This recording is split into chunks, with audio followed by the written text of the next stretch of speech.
नमस्कार दोस्तों, OCN network में आपका स्वागत है। मैं हूं ओमकार चौधरी। आज बात करेंगे उत्तर प्रदेश की, योगी आदित्यनाथ की, अखिलेश यादव की, अरशद मदनी की, बिहार में बुलडोजर की और बंगाल में जो भगदड़ मची है जरा उसकी भी। तो सीधे जुड़ लेते हैं वीरेंद्र नाथ भट्ट के साथ, जो लखनऊ से हमारे साथ जुड़ गए हैं और चर्चा को आगे बढ़ाएंगे। वीरेंद्र जी, बहुत स्वागत है। नमस्कार। नमस्कार। योगी जी डिटेंशन सेंटर बनवा रहे हैं, सभी डीएम को आदेश हो गए हैं। क्या जरूरत पड़ेगी? देखिए, ये पूरे देश में हो रहा है और मैं इसकी आपको बता दूं पृष्ठभूमि। इस वर्ष अप्रैल में लोकसभा से इमिग्रेशन एंड फॉरेनर्स एक्ट जो है पास हो गया है। और मैंने कल इसकी खबर भी लिखी है। और ये जो बिल पास हुआ है, ये बहुत ही कठोर कानून है। और इसमें जो भी इमिग्रेंट्स आ रहे हैं, और ये जो कानून अप्रैल में पास हुआ था, और इसका जो इसके रूल्स भी फ्रेम हो गए हैं। और ये बिल लागू होने का नोटिफिकेशन इस वर्ष 1 सितंबर को जारी हुआ था। और उसमें सारे राज्यों को ये निर्देश दिए गए हैं कि अपने अपने हर राज्य में, हर जिले में जेलों के अलावा आप जो है डिटेंशन सेंटर खोलें, जहाँ पे जो भी अनडॉक्यूमेंटेड अवैध प्रवासी या कोई इलीगल जो भी घुसपैठिए हैं, उनको पकड़ के उसमें बंद किया जाए। उनको रिपोर्ट करने की कार्रवाई की जाए। उस अवधि में उनको वहां बंद रखा जाए। और उसमें जो है सजा का प्रावधान बढ़ा दिया गया है। 10 लाख रुपए जुर्माने का प्रावधान है। और इसके कारण भी डर फैला हुआ है। बंगाल में लोग छोड़ छोड़ के भाग रहे हैं। उनको मालूम है कि अगर पकड़ लिए गए तो 10 लाख रुपए जुर्माना और 7 साल की जेल हो जाएगी। और अब तो उनके बाइट्स भी टीवी चैनलों में चल रहे हैं कि उनके पास कोई डॉक्यूमेंट नहीं है। और वो अभी कोई 1 साल पहले आया है, कोई 2 साल पहले आया है, कोई 5 साल पहले आया है। और इसमें जो है जो पासपोर्ट, ये जो इमिग्रेशन एंड फॉरेनर्स एक्ट 2025 है, इसमें जो पासपोर्ट एक्ट था, एंट्री इनटू इंडिया 1920 का एक्ट था, उसको भी समाप्त कर दिया गया है। और रजिस्ट्रेशन ऑफ फॉरेनर्स एक्ट, ये भी 1946 का कानून था, इसको भी समाप्त करके ये एक नया कानून बनाया गया है। और ये कानून बहुत सख्त है पहले से। पहले तो केवल 1 महीने की सजा होती थी और यह बेल भी हो जाती थी। अब ये सब नहीं होगा। अगर आपके पास कोई अपनी भारतीय नागरिकता का साबित करने का कोई डॉक्यूमेंट नहीं है, तो फिर मतलब सीधे आपका कन्विक्शन होगा। तो ये कार्रवाई जो है सभी राज्यों से करने को कहा गया है। तो यही काम यूपी गवर्नमेंट ने किया है। और आपको याद होगा, अभी ऑपरेशन सिंदूर जब मई में हुआ था, उसके बाद उसके उस समय भी केंद्र सरकार ने राज्यों को घुसपैठियों की कोई पहचान, धरपकड़ के आदेश दिए थे। तो यूपी में मुरादाबाद, सहारनपुर, बरेली और अन्य जिलों में लगभग 5,000 ऐसी पाकिस्तानी महिलाओं पकड़ में आई थी, जो पाकिस्तानी नागरिक हैं और वर्षों से यहाँ रह रही हैं। ऐसी बड़ी संख्या मिली थी जम्मू कश्मीर में भी। तो और ऐसे लोग वहां भी पकड़े गए थे, बिहार में भी, बंगाल में भी, तमाम जगह हुआ था। लेकिन तब कानून जो है लागू नहीं हुआ था। अब ये कानून 1 सितंबर से लागू हो गया है। और इसके रूल्स भी फ्रेम हो गए हैं, नोटिफिकेशन भी जारी हो गया है। कार्रवाई कैसे होगी, क्या पद्धति होगी, ये सब तय हो गया है। ये इसी संदर्भ में ये लागू हुआ है। और चूंकि इस समय एसआईआर बिहार में हो चुका है, और 12 राज्यों में और यूनियन टेरिटरीज में हो रहा है, और सबसे ज्यादा शोर मचा हुआ है बंगाल में, केरल में, तमिलनाडु में। क्योंकि जो रोहिंग्या जो है भागे हैं यूपी, और बांग्लादेशी भागे हैं यूपी से, हरियाणा से, एनसी या एनसीआर रीजन से, मेरठ से, गाजियाबाद से, नोएडा से, दिल्ली से, इसमें बड़ी संख्या में भाग के पहुंचे हैं जम्मू कश्मीर और कर्नाटक, आंध्र प्रदेश, तेलंगाना और तमिलनाडु। अच्छा, तमिलनाडु में इसलिए पहुंचे हैं कि वहां पे हमेशा लेबर की शॉर्टेज रहती है, लेबर उनको बाहर से मिलता है। यूपी के लेबर बड़ी संख्या में थे, अब वो कोई लौट के गया ही नहीं, उसकी अब जब उनको यहाँ रोजगार मिल गया, तो बड़ी संख्या में जो जो त्रिपुर का जो टेक्सटाइल टाउन है, त्रिपुर, तमिलनाडु का, वहां तो कई सौ फैक्ट्रियां बंद हो गई हैं उनके पास लेबर, क्योंकि लेबर नहीं है। तो ये जो कानून आया है, और जो एसआईआर चल रहा है, और और जो पश्चिम बंगाल में तो जो बांग्लादेशी भाग रहे हैं, वो तो ये कह रहे हैं कि एनआरसी होने वाला, मोदी हमको जेल में डाल देगा। तो ये सब जो है, ये तीनों चीजें मिल करके इनका बड़ा गहरा प्रभाव पड़ा है। और अच्छा है कि अवैध प्रवासियों के मन में ये डर पैदा हुआ है कि वो पकड़ जाएंगे, और उनको ये भरोसा नहीं है कि जो उनको कवर फायर देने वाली पार्टियां हैं, जो जिहादी पार्टियां हैं, तृणमूल कांग्रेस और राष्ट्रीय जनता दल और समाजवादी पार्टी, अब उनको बचा नहीं पाएंगे।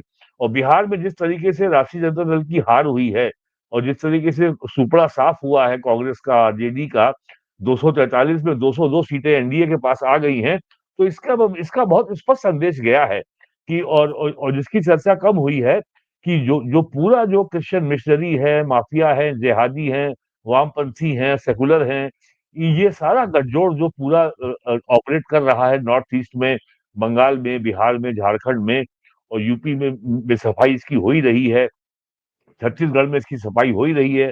अभी हाल में वो हिडमा जो मारा गया है, उसके ऊपर तो 1 करोड़ से ऊपर का इनाम था। और ये लोगों को एकदम साफ समझ लेना चाहिए, कम्युनिस्ट और जिहादी, ये एक सिक्के के दो पहलू हैं, ये अलग-अलग नहीं है। और वैसे वामपंथी बहुत गर्व से घोषणा करते हैं, हम किसी रिलीजन को नहीं मानते, और वो लोग ये भी घाल-मेल करते हैं, वो मज़हब को और धर्म को एक बता देते हैं। सनातन धर्म है, ये मज़हब नहीं है, ये रिलीजन नहीं है। रिलीजन जो है यहूदी है, ईसाई है, इस्लाम है, लेकिन सनातन धर्म रिलीजन नहीं है। ये ये एक प्रगति के साथ परफेक्ट सिंक्रोनाइजेशन से विकसित हुई एक सभ्यता है। तो ये जो कानून आया है, इसका बड़ा व्यापक असर होगा, और चूंकि यूपी में एसआईआर चल रहा है, तो ये जो धरपकड़ है, उसको करने में सहायता मिलेगी। कलकत्ता में एक ऐसा इलाका है जहाँ की आबादी 1 लाख से अधिक है, लेकिन वहाँ जो वोटर हैं, वो मात्र 4,000 हैं, तो बाकी ये 96,000 लोग कौन है भाई?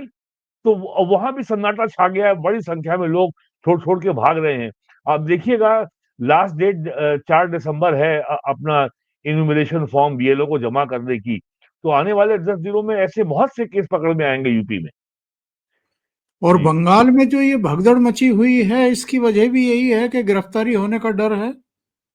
बिल्कुल ये डर है, और अब तो सारे टीवी चैनल उसको बड़े विस्तार से कवर कर रहे हैं। आज तो अंग्रेजी अखबारों में भी, जो बड़े सेकुलर अखबारों में भी खबर अब तो फोटोएं छपी हैं कि इंडिया बांग्लादेश के बॉर्डर के चेक पोस्ट पर हजारों की भीड़ इकट्ठा है, और जो बांग्लादेश वापस जाने के लिए परेशान है।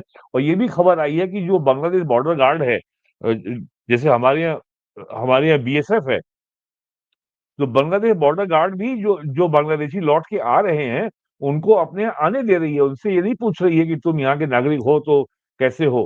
तो अब उनको मालूम है कि जो है कि इस समय वो भारत को ज्यादा एंटागोनाइज नहीं कर सकते, नाराज नहीं कर सकते। और बड़ी संख्या में, हजारों की संख्या में लोग जो है बांग्लादेश बॉर्डर से, इवन त्रिपुरा के बॉर्डर से एंटर कर रहे हैं बांग्लादेश में। और त्रिपुरा, आसाम और पश्चिम बंगाल, इन तीनों राज्यों से कुछ लोग मेघालय से भी गए हैं।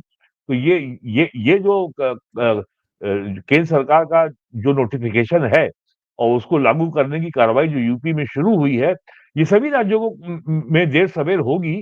बंगाल में देर में होगी, लेकिन होगी।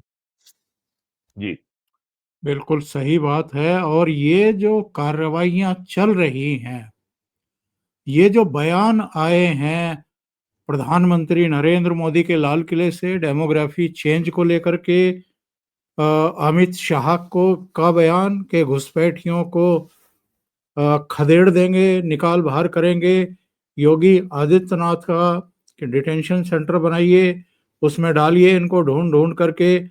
और पहलगाम की घटना के बाद से ही ये मुहिम चल रही है भट्ट साहब। ये डेमोग्राफी मिशन, ये जो जगह जगह टापू बना दिए थे इन लोगों ने, और जिस तरीके से ये डिसबैलेंस किया था, असम से लेकर के और झारखंड तक और बिहार से उत्तराखंड लेकर उत्तराखंड के जी। ऊपर उत्तराखंड तक, हर जगह जिस तरीके से रातों रात मज़ारें, मस्जिदें और इनकी बस्तियां, इनकी कॉलोनियां, ये सब दिखाई देने लगी थी। कितना बड़ा खतरा था ये भारत के लिए, जो अब जाकर के सरकार ने एक तरीके से कमर कस ली है कि इनको यहाँ नहीं रहने देंगे, इनको इनके मूल देशों में वापस लौटना ही पड़ेगा। उत्तराखंड में तो खासकर उत्तरकाशी में आप जितना ऊपर जाइए, अब तो बद्रीनाथ तक पहुँच गए हैं। उत्तराखंड में डेमोग्राफी चेंज बहुत तेजी से हो रहा था और वहाँ की धामी सरकार ने बहुत सख्त कार्रवाई की है और ये फर्जी मजारे, दरगाहें, मस्जिद, मदरसे से करीब 5,000 हेक्टेयर जमीन खाली कराई गई है। 5,000 हेक्टेयर। और यूपी में भी अभी अप्रैल मई से लेके अगस्त तक जो है अभियान चला है। यूपी की अब ये जो भारत नेपाल सीमा है, ईस्टर्न यूपी में बहराइच है, बलरामपुर है, तुलसीपुर है, सिद्धार्थनगर है, महाराजगंज है। तमाम जो जो इंडिया और नेपाल के बॉर्डर के बीच में एक नो मैन्स लैंड है, जो ना भारत की है और ना वो नेपाल की है। और उसके ऊपर कोई भी बसावट नहीं हो सकती, कोई कोई भी आवास का निर्माण नहीं किया जा सकता। उस पर भी लोगों ने मदरसे बना लिए थे, मस्जिदें बना ली थी, दरगाहें बना ली थी फर्जी, बड़ी संख्या में उनकी सफाई की गई है। और यही वजह है कि प्राइम मिनिस्टर को इस वर्ष 15 अगस्त को ये कहना पड़ा था कि भारत सरकार डेमोग्राफी मिशन पे काम कर रही है। अभी सरकार का डिटेल एक्शन प्लान आना शेष है, लेकिन ये जो एसआईआर हो रहा है, इसी से बहुत सारी जानकारी फिल्टर होके आ जाएगी। जैसे मैंने भी कलकत्ता का उदाहरण दिया कि इलाके की आबादी 1 लाख है और वोटर मार्क 4 लाख है, तो ये 96,000 लोग कौन हैं? तो उत्तर प्रदेश में भी डेमोग्राफी को चेंज करने का प्रयास हो रहा है कई इलाकों में। और उत्तराखंड में तो खासकर गढ़वाल क्षेत्र में हो ही रहा है। काशीपुर में, ऊधम सिंह नगर डिस्ट्रिक्ट में, खटीमा में भी ये आबादी बढ़ रही थी। और ये सारे का हल्द्वानी का आपको मालूम ही है कि रेलवे लाइन के बगल में मस्जिद बना ली है, उसके ऊपर सुप्रीम कोर्ट का स्टे चल रहा है। और जहाँ-जहाँ जो मुख्य हाईवे हैं, चौराहे हैं, रेलवे स्टेशन है, रेलवे लाइन है, वहीं प जो स्ट्रेटेजिक लोकेशंस हैं, जहाँ पर ट्रांसपोर्ट को या ट्रूप्स के मूवमेंट को रोका जा सकता है, बाधित किया जा सकता है, उन्हीं के ऊपर विशेष इनका इनका निशाना है। देहरादून में इंडियन मिलिट्री एकेडमी है, उसके सामने एक एक मदरसा बन गया था। उसको वो बाद में मालूम पड़ा कि वो एक तरीके का एक वॉच टावर था जिहादियों का, उसको हटाया गया। तो ये सब चल रहा है और डेमोग्राफी चेंज की समस्या जम्मू में भी आ रही है। जो बिहार का सीमांचल है, जहाँ से भी 5 लोग जीते हैं ओवैसी की पार्टी के, जो हैदराबाद का नेता है असदुद्दीन ओवैसी, उसकी पार्टी है, ऑल इंडिया इत्तेहाद मजलिस मुस्लिमीन, उसके 5 विधायक कैसे जीत गए हैं? वो सारे के सारे बांग्लादेशी हैं। और आपका धुबरी जिले से जो आपका रफीकुल इस्लाम जो कांग्रेस का एमपी हुआ है, उसका विक्ट्री मार्जिन 10 लाख वोट है। इतना लोगों को वोट नहीं मिला होगा जितना उसका मार्जिन है।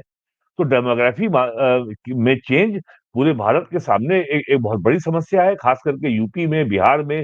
झारखंड में तो हाई कोर्ट के आदेश पर जो है, वहाँ पे बड़ी संख्या में बांग्लादेशियों ने स्थानीय जनजातीय महिलाओं से शादी कर ली है और जो ट्राइबल लॉ के तहत वो उनकी जमीन का मालिक बन गया है और वो ट्राइबल महिलाएं भी जो है इस्लाम में कन्वर्ट हो गई हैं। हाई कोर्ट ने आदेश दिया और राज्य सरकार से ऐसी सारी परिवारों का ब्यौरा माँगा था, लेकिन और झारखंड सरकार जो है उसको देने में आनाकानी कर रही है। तो ये झारखंड में भी समस्या है और झारखंड के बारे में भी बीजेपी के बड़े नेताओं के बयान आए हैं। यहाँ पर भी डेमोग्राफी को बदलने का प्रयास किया जा रहा है। बिहार, झारखंड और पश्चिम बंगाल में ये और उत्तराखंड में ये काम बड़े संगठित तरीके से हो रहा था, जिसको को लेकर के ही ये प्राइम मिनिस्टर ने कहा था 15 अगस्त को कि डेमोग्राफी मिशन पे का सरकार काम कर रही है। तो और ये एसआईआर चल ही रहा है। अगले साल से जनगणना शुरू होगी। उसके बाद जो है लोकसभा की सीटों का परिसीमन होगा, डिलिमिटेशन होगा। और ये आपको जानकारी है ही कि अब संख्या बढ़ के लगभग होने वाली है 800 और 33% सीटें महिलाओं के लिए आरक्षित होंगी। और इस कार्रवाई के बाद 28 में होगा NRC, national register of citizenship. प्रत्येक व्यक्ति को अपनी नागरिकता भारत की प्रमाणित करनी होगी, हमको भी आपको भी। उसमें कोई धर्म, जाति, मज़हब का भेद नहीं है किसी के साथ। तो इसलिए ये सब तैयारी हो रही है और लोगों को ये समझना चाहिए कि ये लेगेसी इश्यू हैं, ये सरकार को विरासत में मिले हैं और ये आज़ादी के बाद से लगातार कभी इन पे ध्यान दिया नहीं गया है। 1948 में नेहरू लियाकत पैक्ट हुआ था, जिसमें ये दोनों देशों ने भरोसा दिया था कि हम अपने अपने देश में जो अल्पसंख्यक हैं उनको सुरक्षा देंगे। भारत ने ये वादा निभाया, लेकिन पाकिस्तान ने ये वादा नहीं निभाया। इसीलिए बड़ी संख्या में पाकिस्तान से हिंदू, जैन और सिख और बौद्ध का पलायन पश्चिम बंगाल, ये बांग्लादेश से, अफगानिस्तान से, पाकिस्तान से आज भी जारी है। और सीपीएम ने भी ये मांग की थी 2011 में कि नागरिकता कानून को अमेंड किया जाए। जब मोदी गवर्नमेंट ने 2019 में इस कानून को अमेंड किया, तो इन्होंने उसमें फचर फंसा दिया कि साहब इसमें मुसलमानों को क्यों नहीं रखा है। अरे भाई, पाकिस्तान के मुसलमानों को अगर भारत को अगर शरणार्थी के रूप में शरण देनी होती, तो पाकिस्तान बना ही क्यों था? भाई, पाकिस्तान तो इस आधार पे बना था, और जिन्ना ने किसी कहा था। देश में जो बहुसंख्यक है वो क्यों पलायन करेगा? क्या क्या वो क्यों, उत्पीड़न ये होगा उसका? ये तो ये सब जो हो तो ये सब जो है विरासत के इशू हैं, सरकार को मिले हैं। और ये और 47 से लेके 2014 तक कभी इस विषयों पे ध्यान नहीं दिया गया। अब पानी सर तक आ गया है। और ये आपने अभी बिहार में सीमांचल के विधानसभा चुनाव में देखा। तो अब सरकार को लेकिन सरकार को ये कार्रवाई करनी है बिना समाज में कोई तनाव पैदा किए, बिना लॉ एंड ऑर्डर व्यवस्था को कोई चुनौती पैदा किए। नहीं, समाज में लेकिन ये सरकार तो कर ही रही है। जो समाज में तनाव पैदा करने वाले हैं उनमें से एक की आवाज सुनवा देता हूं मैं। हाँ, जनता बिल्कुल पार्टी जो सुनवाइए। खेल करना चाहती है, जो खेल हमें देखने को मिला बिहार में, कि तमाम वो सीटें आरजेडी हार गई, पॉपुलर पार्टी होने के बाद भी, सबसे पॉपुलर तेजस्वी चेहरा होने के बाद भी, जहां पर एसआईआर में सबसे ज्यादा वोट कटे थे। इसलिए एसआईआर में समय मिलना चाहिए। और देखिए कितनी सूझबूझ वाली बीजेपी पार्टी है जो चुनाव उसे मिली हुई है, कि जिस समय सबसे ज्यादा शादियां हैं, सबसे ज्यादा लोग व्यस्त हैं शादियों में, तब एसआईआर यूपी में चल रही है। और जब शादियां होती हैं तो लोगों को अपना काम भी होता है, शादियों में शामिल भी होना है। तो हमारी मांग यही रहेगी कि जब एसआईआर करा ही रहे हैं, और हमारा कोई विरोध नहीं उसमें, लेकिन समय तो बढ़ना चाहिए। और कम से कम भविष्य में चुनाव आयोग वोटर आईडी या आधार सरकार ऐसा बनाए जो डुप्लीकेट ना हो सके। कम से कम मेटल का कार्ड बने जो डुप्लीकेट ना बनाया जा सके।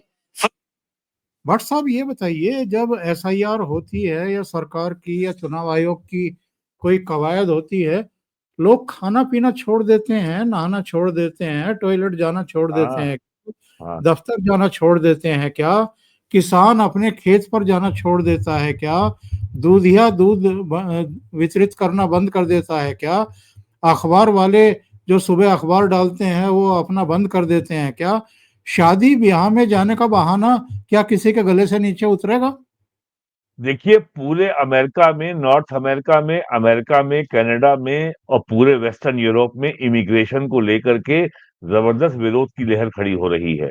डोनाल्ड ट्रंप ने और अमेरिकन स्टेट डिपार्टमेंट ने यूरोपियन यूनियन के, नेटो के सारे देशों से कहा है अपने अपने देशों में पश्चिमी एशिया से खासकर मुसलमानों के इमिग्रेशन को रोकें। इससे पूरे पश्चिमी यूरोप की सभ्यता नष्ट हो रही है। और जब पश्चिमी यूरोप में इसका असर पड़ेगा, तो इसका असर अमेरिका में भी आएगा। और अभी इसी महीने ब्रिटेन की सरकार ने इमिग्रेंट्स को लेके कानून में सख्त कानून बनाया है। वहां पे एक रिफॉर्म पार्टी खड़ी हो गई है। तो पूरे विश्व में ये जिहादी और वामपंथी एक हैं, और इनकी स्ट्रेटजी है हर पारंपरिक समाज को तोड़ो, समाज में विघटन पैदा करो, और उसके बाद वहां सत्ता पे कब्जा करो। ये अखिलेश यादव उसी की भाषा बोल रहे थे। ये सारी पार्टियां जो हैं एसआईआर के खिलाफ हैं, ये सारी पार्टियां एनआरसी के खिलाफ हैं, ये सारी पार्टियां केंद्र सरकार के डेमोग्राफी मिशन के खिलाफ हैं। ये चाहती हैं कि बांग्लादेशियों को आने की यहाँ निर्बाध छूट दी जाए, ताकि हमारा वोट बैंक मजबूत हो। और भारत अगर इस्लामी देश बनता हो तो बन जाए, उनको असर नहीं पड़ता।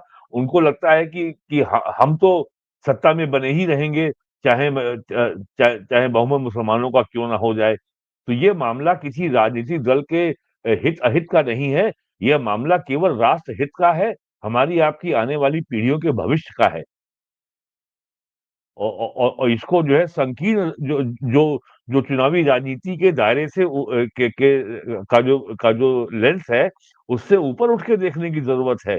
ये मामला नेशनल इंटरेस्ट का मामला है और समाजवादी पार्टी का और बीजेपी के इंटरेस्ट का मामला नहीं है। इस देश के सभी जो है निवासियों के इंटरेस्ट का मामला है ये। आप एक चीज नोट कर रहे हैं, इधर समाजवादी पार्टी के प्रवक्ताओं और नेताओं की जबान काफी विषैली हो चली है और इन्होंने जो आरजेडी की 2-3 प्रवक्ता थी, जिस तरह की जबान का इस्तेमाल वो टीवी चैनलों पर करती थी, उससे कोई सबक लिया नहीं है।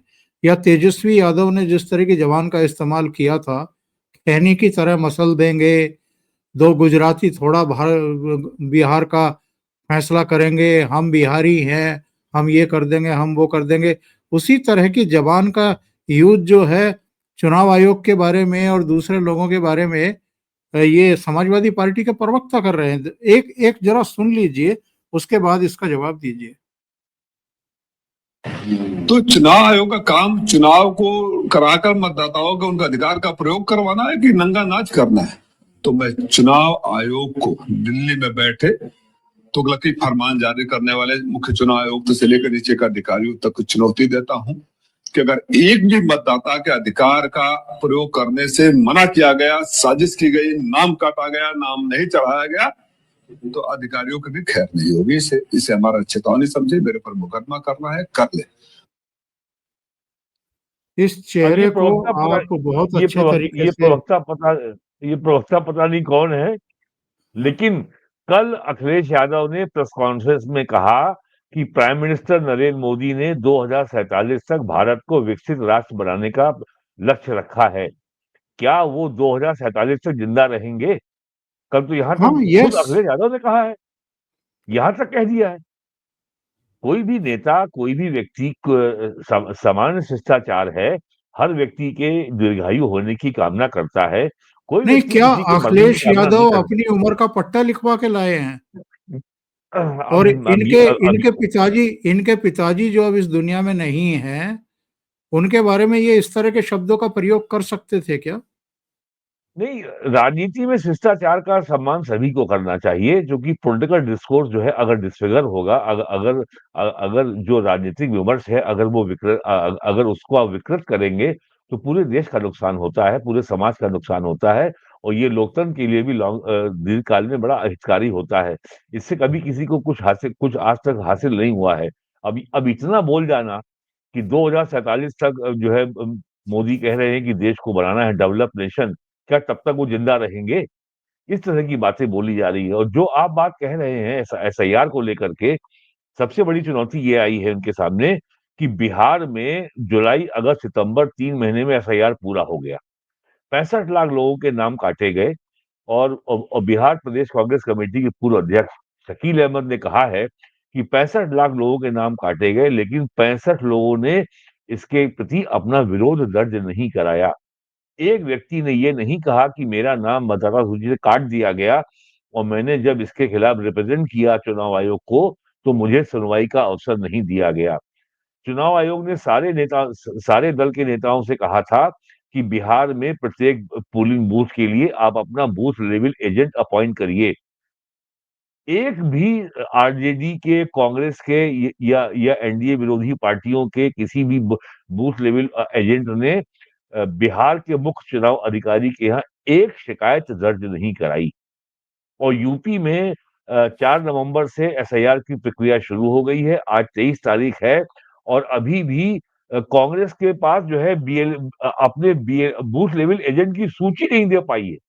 केवल भारतीय जनता पार्टी के पास जो है करीब 1.25 लाख पोलिंग बूथ के लिए एक-एक बूथ पे उनका बूथ लेवल एजेंट है। समाजवादी पार्टी के पास भी बड़ी संख्या है और कांग्रेस की तो संख्या भी एक आध हजार भी शायद नहीं पहुंची है। तो एसआईआर जो है वो रेजोनेट नहीं किया बिहार में, वो जनता के बीच में मुद्दा नहीं बना। एसआईआर की वजह से चुनाव प्रभावित हुआ। ये बिहार में चुनाव लड़ने वाला किसी भी दल का नेता हो ये बात मानने को तैयार नहीं है। तो उनको लग रहा है कि अगर बिहार में एसआईआर के बाद चुनाव शांति से संपन्न हो गया और जनता के मन में चुनाव की विश्वसनीयता को लेकर के तनिक भी संदेह नहीं है। और अगर ये बिहार में भी हो गया, वो सॉरी बंगाल में भी हो गया, पश्चिम बंगाल में भी हो गया और अगले वर्ष वहां अप्रैल में चुनाव हैं, तो फिर हम किस मुंह से कहेंगे 2027 में यूपी में कि हम चुनाव हार गए एसआईआर की वजह से? किस मुंह से कहेंगे? और इतना कॉन्ट्रडिक्शन भी है। एक तरफ कह रहे हैं कि इसको टाल दिया जाए कि लोग जो है शादी विवाह में व्यस्त हैं, और दूसरी तरफ उनके समाजवादी पार्टी के जो प्रदेश के अध्यक्ष हैं, वो कह रहे हैं कि फरवरी 10 को जो है अंतिम मतदाता सूची का प्रकाशन होना तय किया गया है। इसको 3 महीने बढ़ा दिया जाए। तो भाई तो आप तय तो कर लो कि आप किस पक्ष में हो। अगर अगर आप एसआईआर से या तो तय करो कि आप इसमें सहयोग करेंगे या आप इसका बहिष्कार करेंगे। दोनों तरफ you can not have the best of the both the worlds. ये तय करना है समाजवादी पार्टी को कि शामिल भी होंगे और विरोध भी करेंगे। अरे भाई बहिष्कार करिए, अगर आपको इससे अगर इतनी समस्या है तो। किसी भी दल ने ये नहीं कहा है कि हम बहिष्कार करेंगे। तो ये केवल जो है, जो बिहार ने जिस तरीके से एसआईआर के ऊपर प्रामाणिकता की मोहर लगाई है और जिस तेजी से बंगाल से पलायन शुरू हो गया है, बांग्लादेशियों का लोगों में डर बैठ गया है कि पकड़ जाएंगे, तो ये भी जो जो इन्यूमरेशन फॉर्म है उसको बीएलओ को देने की अंतिम तारीख 4 दिसंबर है। तो यानी 4 दिसंबर तक जो है मतदाता सूची की सफाई का एक बड़ा काम पूरा हो जाएगा। तो यदि बंगाल में भी एसआईआर सफलतापूर्वक, शांतिपूर्वक हो गया, तो फिर समाजवादी पार्टी या इंडी अलायंस के लोगों के सामने चुनौती बढ़ जाएगी। इसलिए ये विरोध हो रहा है।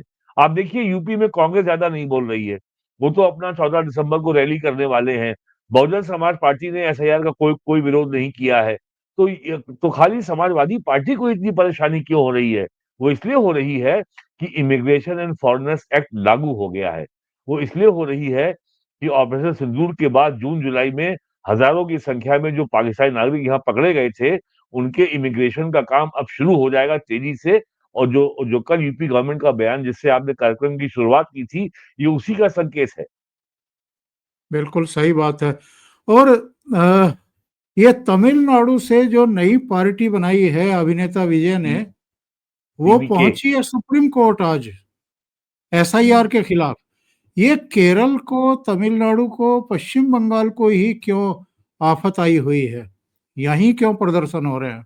नहीं, केरल गवर्नमेंट का तो बहाना है। केरल गवर्नमेंट का ये कहना है कि हमारे प्रदेश में नगरीय निकायों के, नगर निगमों के, नगर पालिकाओं के चुनाव चल रहे हैं और हमारे यहाँ जो जो राज्य कर्मचारी हैं, जो स्टेट मशीनरी है, वो इन चुनाव कार्यों में व्यस्त है। तो इसलिए हमारे लिए बीएलओ के जो बूथ लेवल ऑफिसर्स हैं, उसके लिए कर्मचारी हमारे यहाँ कम पड़ रहे हैं। पहले चुनाव हो जाए, उसके बाद हम जो है ये एसआईआर पे काम देखेंगे। उन्होंने एसआईआर का पर से कोई कोई बहुत गहरा ऐसा विरोध नहीं किया है। उन्होंने बहाना लिया है कि हमारे यहाँ नगर निकाय चुनाव हो रहे हैं।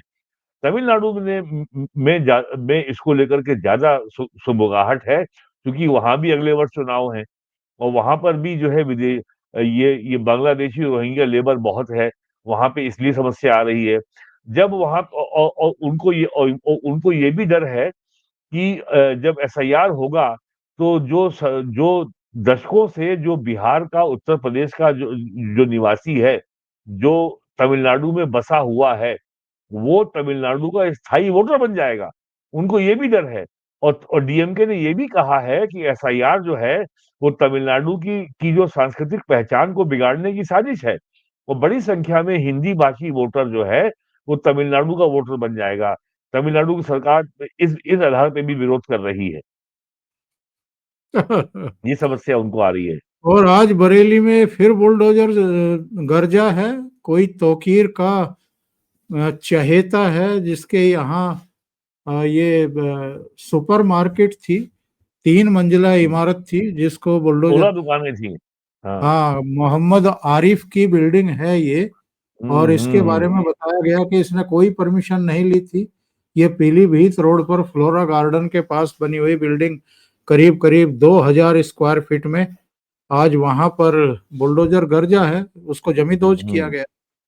देखिए ऐसा है, ये पूरे देश में ये एक मुहावरा बन गया है, बाबा का बुलडोजर। तो कहीं-कहीं भी ये भी प्रयास हो रहा है कि यूपी गवर्नमेंट का जो ये एनफोर्समेंट की ये जो निरोधात्मक कार्रवाई है, इसको कहीं न कहीं नकारात्मक रूप में पेश किया जाए।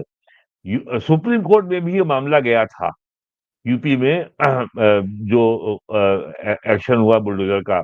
सुप्रीम कोर्ट ने केवल यही कहा है कि जो स्थापित प्रक्रिया है, जो ड्यू प्रोसेस है, कि आप उसको पहले नोटिस देंगे, उसको उत्तर देने का समय देंगे, अवसर देंगे, अपनी बात कहने का अवसर देंगे, उसके बाद ही डिमोलिशन होगा। यूपी में एक भी ऐसा केस नहीं है जहाँ पे नोटिस ना दिया गया हो। और नोटिस देने के बाद उसको जो 2 हफ्ते का समय मिलता है, यदि उसके पास साक्ष्य हैं कि ये भूमि उसकी है और इस भूमि पे जो निर्माण है, वो यूपी अर्बन डेवलपमेंट एक्ट 1974 के प्रावधानों के तहत आपने स्थानीय विकास प्राधिकरण से इसका मानचित्र स्वीकृत कराया है, बिल्डिंग बायलॉज़ का रूप बनाई है।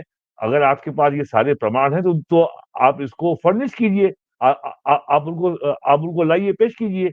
अगर नहीं है तो सरकार कार्रवाई करने को स्वतंत्र है।